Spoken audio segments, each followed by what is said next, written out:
কি করব কিছুই বুঝতে পারছি না। মেয়েটার তো বয়স ভালোই হয়েছে, এখনো বিয়ে দিতে পারলাম না। লোকজন নানান ধরনের কথা বলছে। তুমি তো সারা দিন বাড়িতে থাকো, আমি তো হাটে মাঠে বাজারে ঘাটে সব জায়গায় যাই। কত কথা যে আমার শোনা লাগে সেটা তো আর তুমি জানো না গো। আসতে বলো, আসতে বলো, মেয়েটা আবার শুনতে পাবে। আমি চাই না মেয়েটা কোনো রকম ভাবে কষ্ট পাক। সবাইকে জানিয়েছি মেয়েকে বিয়ে দেব। কেউ যদি বিয়ে করতে রাজি হয় যেন বাড়িতে প্রস্তাব নিয়ে আসে। তোমার এই কথায় কোনো কাজ হবে না।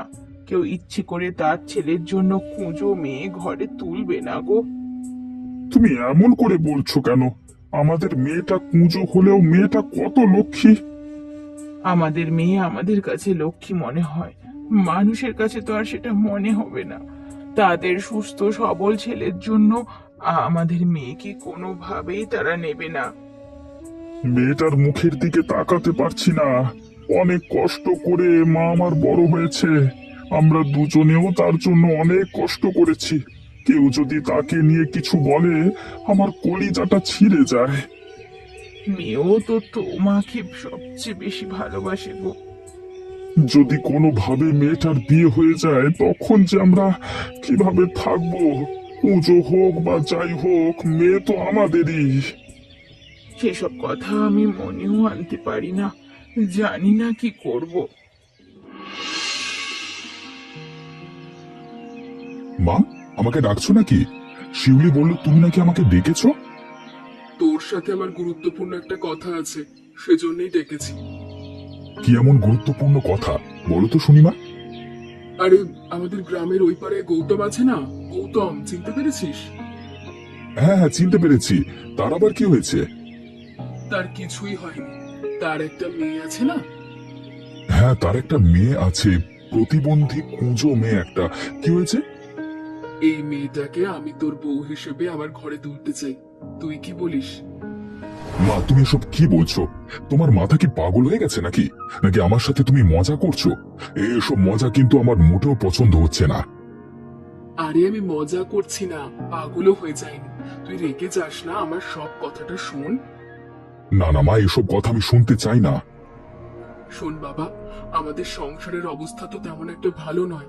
ভিক্ষে করার মতো অবস্থা। যদি ওই মেয়েকে তোর বউ হিসেবে আনা যায়, সাথে আমরা ভালো পরিমাণে যৌতুক নিতে পারবো, যার দ্বারা তুই ভালো কিছু করতে পারবি, আমাদের সংসারটাও টিকবে। কিন্তু ওই মেয়ে নিয়ে আমি কিভাবে সংসার করব?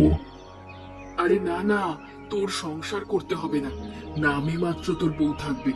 এমন জ্বালান জ্বালাবো, ভেগে যেতে বাধ্য হবে, দেখে নিস। আচ্ছা ঠিক আছে, সেটা যদি পারো আমার কোনো আপত্তি নেই। আমি আছি তো। আমি থাকতে তোর এত চিন্তা করার দরকার নেই। আমি সব কিছু ভেবে চিন্তেই সিদ্ধান্ত নিয়েছি।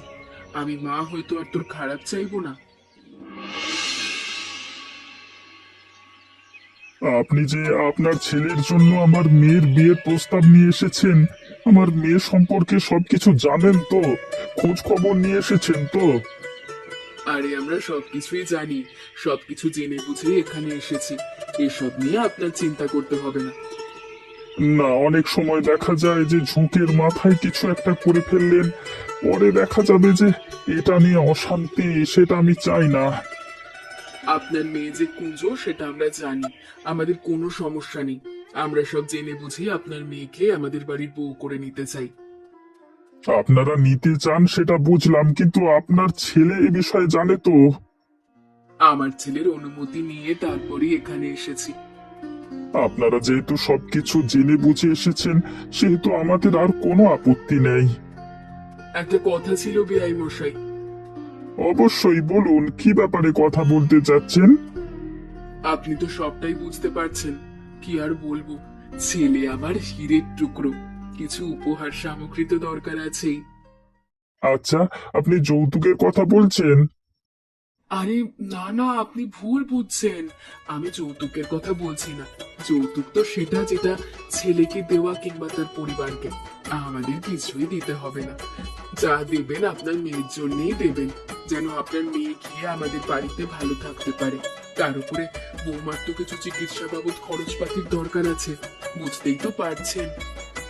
সবটাই বুঝতে পারছি, কোনো সমস্যা নেই। একটি মাত্র মেয়ে আমার, সবকিছু ওর জন্যই রেখেছি। যেটা আশা করছেন তার দ্বিগুণ দিয়ে মেয়েকে বিয়ে দেব, তবে মেয়েকে আমার শান্তিতে রাখতে হবে।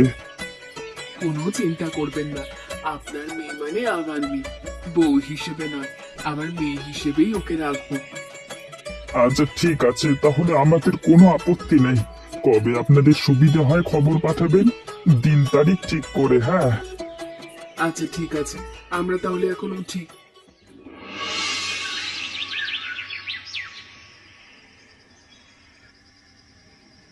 বাবা, তুমি এটা কি করে করলে? যারা কিনা যৌতুক চায় তাদের যৌতুক দেওয়ার জন্য তুমি রাজি হয়ে গেলে। সারা জীবন তুমি আমাকে শিক্ষা দিয়েছো, শেষ পর্যন্ত তুমি কি না? তোর বাবাকে ভুল বুঝিস না রে মা, এখানে তোর বাবার কোনো দোষ নেই। তোকে ভালো রাখার জন্য তিনি এটা করতে বাধ্য হয়েছেন। আমি তো এটা চাইনি। আমাকে তো তোমরা একবার জিজ্ঞাসাও করোনি আমার বিয়ে কোথায় হবে, কাকে আমি বিয়ে করব, সেটা কি আমি ঠিক করতে পারবো না? মা, তুই একটু বুঝতে চেষ্টা কর। তুই যেমনটা ভাবিস পৃথিবী তেমনটা নয় রে। এমনিতেও আমরা তোকে বিয়ে দেওয়ার জন্য ছেলে খুঁজে পাচ্ছিলাম না, তার উপরে এই ছেলেটা ভালো, তোকে নিজে থেকে বিয়ে করতে রাজি হয়েছে। কিভাবে ফিরিয়ে দিই বল? কেউ যদি আমাকে বিয়ে করতে রাজি হয়, সে এমনি এমনি আমাকে বিয়ে করে নেবে, আর কোনো যৌতুকের প্রয়োজন পড়বে না। এমন নয় যে মা, শুধু তোর ক্ষেত্রেই আমাদের যৌতুক দেয়া লাগছে। সব মেয়ের জন্যই সবাইকে যৌতুক দিতে হয়, আমাদের হয়তো একটু বেশি দিতে হচ্ছে। এটাই তো অনুচিত। তোমরা এটা দাও দেখে সবাই এটার জন্যই বসে থাকে। আমি এখানে বিয়ে করব না মা। এমন জেদ করিস না মা, আমরা তো তোর খারাপটা চাই না বল। আমাদেরও বয়স হয়ে এসেছে, আমরা যেটা করছি তুই মেনে নে।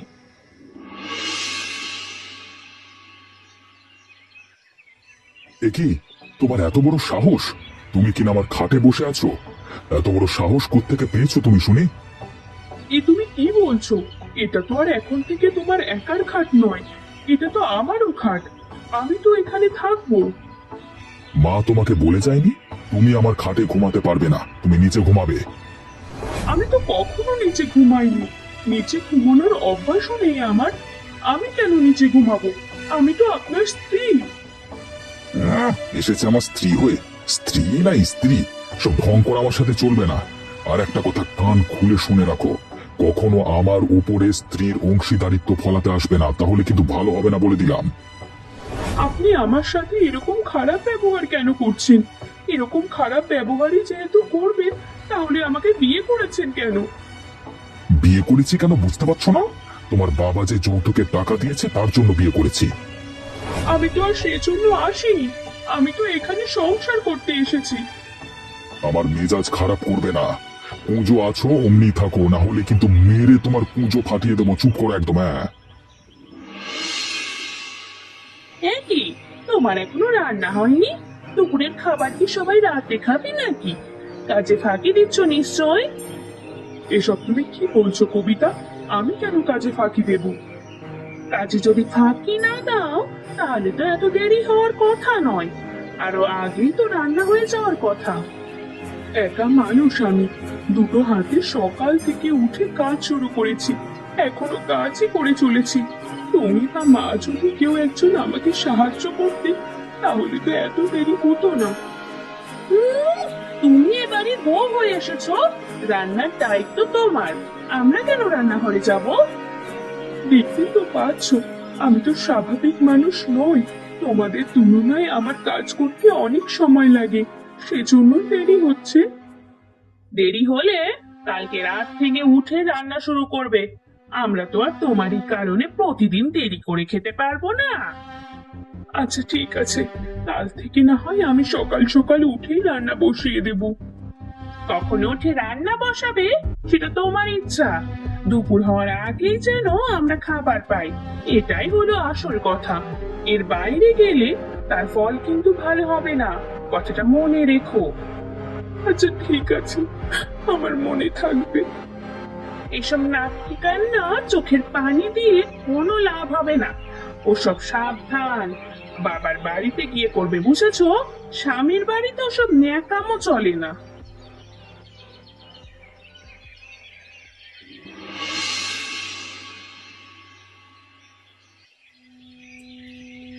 কিরে মা, তুই এখানে বসে কাঁদছিস? আরে না না, আমি কাঁদছি না, চোখের মধ্যে ছোপের পোকা গিয়েছে, সেজন্য একটু চোখ মুছছিলাম। তোকে আর মিথ্যে বলতে হবে না, আমি কিন্তু সব জানি। নিশ্চয়ই ওরা তোর উপর অত্যাচার করেছে, তাই না? আপনি কাদের কথা বলছেন? কারা আমার উপর অত্যাচার করবে? কাদের কথা আবার? ওই অমানুষগুলোর কথা, তোর শ্বশুর বাড়ির লোকদের কথা বলছি। আরে না না, তারা তো খুবই ভালো মানুষ। আপনি হয়তো কোথাও ভুল করছেন। তারা তো আমার উপর কোনো ধরনের অত্যাচার করে না, তারা তো আমাকে ভালোবাসে।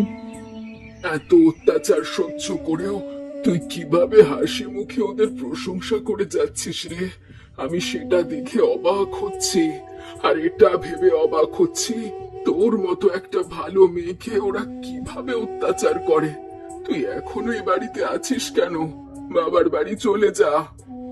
না না, আমি কোনোভাবেই বাড়িতে যাব না। বাবা মা অনেক কষ্ট করে অনেক যৌতুক দিয়ে আমাকে এই বাড়িতে বিয়ে দিয়েছেন। আমার যতই কষ্ট হোক, আমি এখানেই সংসার করব। আমি ফিরে গেলে তারা অনেক কষ্ট পাবে।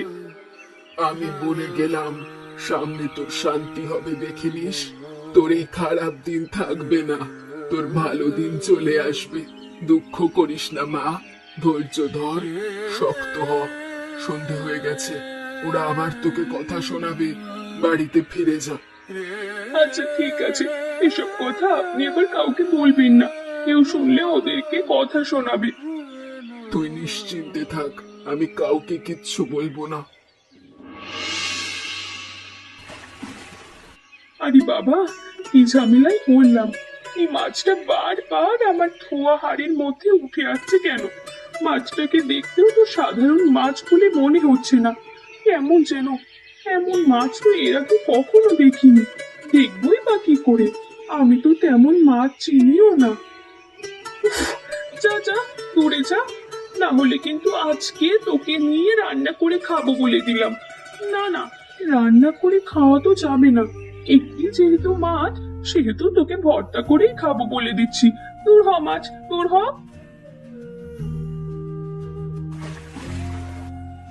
আজকে তো ভারী বিপদে পড়লাম। এই মাছ, তুই কি চাস বলতো? আজকে আমি তোকে নিয়ে ভর্তা করেই খাই। জীবনের কোনো মায়া নেই তোর, তাই না? এই শেষবারের মতো বলছি, আমি তোকে ছেড়ে দিলাম। এরপর যদি উঠে আসিস, তাহলে কিন্তু সত্যি সত্যি একদম ফ্রাই করে খাবো। মাছটিকে দেখে মায়া হচ্ছে, ওকে ভর্তা করবো না, ওকে আমি পুষবো। তোমাকে সে কখন আমি পুকুর ঘাটে পাঠালাম এই হাড়ি পাতিল গুলো ধুয়ে আনার জন্য? এই অল্প কটা হাড়ি পাতিল ধুতে তোমার এত সময় লাগে? আমি তো আর ইচ্ছা করে দেরি করিনি মা। আমার যে শারীরিক অবস্থা, এমনিতেই দেরি হয়ে যায়। তোমার দেরি হবে দেখেই তো আমি তোমাকে আগে ভাগে পাঠিয়েছিলাম, সেই তুমি দেরি করেই ছাড়লে। এরপর আর কখনো দেরি করব না মা, আরো তাড়াতাড়ি করে আসবো। তোমার এই একই কথা আমার আর বারবার শুনতে ভালো লাগে না। যা কিছুই বলি না কেন, তুমি একই কথা বলো। এছাড়া আর কি বা বলার আছে আপনার, বলুন? তুমি এখন ওই বাড়িতে পড়ে আছো কেন? বাপের বাড়ি চলে যেতে পারছো না? আমাদের জ্বালিয়ে ভালো লাগছে তোমার? আমি আপনাদের জ্বালাচ্ছি কই? আপনারা তো আমাকেই জ্বালাচ্ছেন। নিশ্চয়ই আপনাদের ভালো লাগছে আমাকে জ্বালিয়ে, তাই না? তোমার এত বড় সাহস, তুমি আমার মুখের উপর কথা বলছো? আমার ভুল হয়ে গেছে মা, আমাকে ক্ষমা করুন। যাও, এক্ষুনি কে রান্না বসাও। আজকে যদি রান্না করতে দেরি হয়, তোমাকে বাপের বাড়ি পাঠিয়ে দেবো বলে দিলাম। আমি যাচ্ছি মা, এখনই রান্না বসাচ্ছি। কিরে বিক্রম, কি হয়েছে রে? আজকে তোকে এত খুশি দেখাচ্ছে, আবার দেখছি মিষ্টি কিনে এনেছিস। আমি আজকে সবচেয়ে খুশি মা, আমার চেয়ে খুশি আর কেউ নেই। তুই যে আজকে অনেক খুশি সেটা তো চেহারা দেখেই বোঝা যাচ্ছে।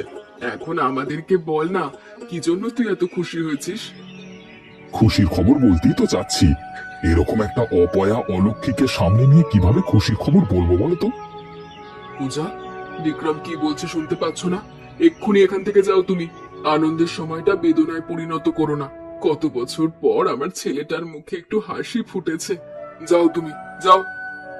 বল বাবা, এবার বল, অলক্ষীটা এখান থেকে বেরিয়ে হয়েছে। মা, আমার একটি ভালো চাকরি হয়েছে, বেশ ভালো বেতন। 1 মাসের বেতন দিয়ে আমাদের 3 মাস চলে যাবে। কি বলছিস বিক্রম? সত্যি বলছিস তো তুই?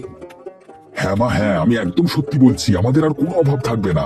এখন তুমি যে কোনো ভাবে এই মেয়েটাকে বাড়ি থেকে বিদায় করো তো। তুই কোনো চিন্তা করিস না। কবিতা শোন, এখন থেকে থেকে ওকে চোখে চোখে রাখবি। যে কোনো ভাবে ওকে বাড়ি থেকে বের করতে হবে। এই যে পোষা মাছ, তোমার কি আসলেই কোনো শক্তি আছে? সাধারণ কোনো মাছ হলে এই অল্প দিনে এতটা বড় হওয়ার তো কথা নয়। তুমি তো দেখছি অনেক বড় হয়ে গেছো। তোমার কি নাম দিয়েছি তুমি জানো? তোমার নাম আমি দিয়েছি আশা। একটা জিনিস বলো তো মাছ, তোমাকে ঘরে আনার পর থেকে এ বাড়িতে একটার পর একটা ভালো জিনিস হচ্ছে। তুমি কি আসলেই কোনো ঐশ্বরিক মাছ? তুমি এখানে কি করছো? তার সাথে কথা বলছো দেখি তো। না না, তুমি আমার ঘর থেকে বেরিয়ে যাও। আমি কারোর সাথে কথা বলছি না, দেখার দরকারও নেই। তুমি এক্ষুনি আমার ঘর থেকে বেরিয়ে যাও। কি লুকাচ্ছ তুমি? কি লুকাচ্ছ? দেখাও বলছি, দেখাও আমাকে। আমি কিন্তু এমনিতেই দেখে ফেলেছি, তাড়াতাড়ি দেখাও। এটা আবার কেমন মাছ? আগে তো কখনো দেখিনি এমন মাছ। এই মাছের সাথে তুমি কথা বলছিলে? মাছের সাথে কি কথা বলো? আমি কি কথা বলি সেটা তোমার জানতে হবে না। আমার মাছ আমাকে ফিরিয়ে দাও, আমার আশাকে আমাকে দাও। মা, দাদা, দেখে যাও, এদিকে দেখে যাও। এসো তাড়াতাড়ি, এদিকে দেখে যাও। এ বাড়িতে কি হচ্ছে? তাড়াতাড়ি এদিকে এসো। কি হয়েছে রে কবিতা? এভাবে চেঁচাচ্ছিস কেন? কোনো বিপদ হলো নাকি? আমার কোনো বিপদ হয়নি। এদিকে কি চলছে ভালোভাবে দেখো। এই হাড়ির মধ্যে কি আছে দেখো। দেখি পূজা, হাড়ির মধ্যে কি আছে দেখাও আমাদেরকে। এ হাড়ির মধ্যে তো একটা মাছ। এই মাছটা এখানে কি করছে? এরকম মাছ আগে তো কখনো দেখিনি। কোত্থেকে আসলো এই মাছ? কোত্থেকে এসছে সেটা আমি জানি না দাদা। কদিন ধরে এই মাছ এখানে আছে সেটাও জানি না। এই হাড়িটা তো অনেকদিন ধরেই দেখছি। এই মাছ দিয়ে ও কি করছে? করতে চাইছেই বা কি? হ্যাঁ, দাদা, আমার তো মনে হয় এই মাছটা দিয়েই ও কোনো না কোনো জাদু করছে আমাদের ওপর। না হলে তো এরকম অদ্ভুত মাছ কখনো দেখিনি। আর যদি কোনো সাধারণ মাছ হতো অবশ্যই আমাদের দেখাতো। এভাবে লুকিয়ে রেখেছে কেন? ওরে হারামজাদি, তুই কিনা আমাদের পরিবারের ক্ষতি করবার জন্য জাদু করছিলিস এই মাছ দিয়ে? দাঁড়িয়ে দেখছো কি দাদা? এই মাছ এখনই শেষ করে দাও। এই মাছ নিও না, নিও না। আমার মাছ আমাকে ফেরত দাও বলছি। মাছটা ফেরত দাও। আরে না না, মাছটি ফেরত দিবি না। নিশ্চয়ই এটা জাদুর মাছ। এই মাছ ওকে দিয়ে দিলে মাছ দিয়ে জাদু করে আমাদের ক্ষতি করবে। এই মাছটি এখনই মেরে ফেল। কি হয়েছে তোমাদের বাড়িতে? এত চেঁচামেচি করছো কেন? কিরে বিক্রম, তুই এখনো দাঁড়িয়ে আছিস কেন? এই মাছটাকে মেরে ফেল। আরে থাম তোরা, থাম। এই মাছটাকে মারিস না।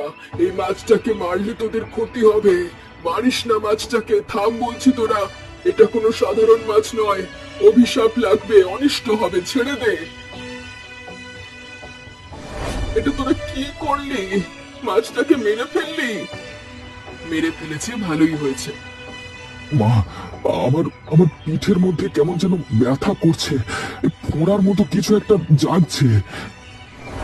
দেখো মা, দেখো, আমাদের 3 জনের পিঠ কুঁজো হয়ে যাচ্ছে। ও নিশ্চয়ই মাছের জাদুর ফলে এমনটা হয়েছে। পূজা এমনটা করেছে। ওকে ছাড়বো না, বাড়ি থেকে বের করে দেব। পূজা কোনো জাদু করেনি। তোমরা 3 জন মিলে নিরপরাধ মাছটাকে মেরেছো। সেজন্যই তোমাদের পিঠ কুঁজো হয়ে গেছে। উল্টো পূজার কুঁজো দশা চলে গেছে। আপনাদের আমাকে বের করে দিতে হবে না, আমি নিজেই এখান থেকে চলে যাচ্ছি। তুমি এভাবে আমাদের ছেড়ে গেলে আমাদের সেবা যত্ন কে করবে? আমরা তিনজনই তো প্রতিবন্ধী হয়ে গেলাম। তোমরা তোমাদের উচিত শিক্ষা পেয়েছো, এটাই তোমাদের প্রাপ্য ছিল। তোমরা সবাই আমাদেরকে এভাবে ফেলে যেও না, আমাদের সুস্থ করে তোলো, আমাদের সাহায্য করো। বলো তো বন্ধুরা, অসাধারণ মাছটি পূজা কোথায় পেয়েছিল? এমনই মজার মজার গল্প দেখতে চাইলে আমাদের চ্যানেলটি সাবস্ক্রাইব করতে ভুলবেন না।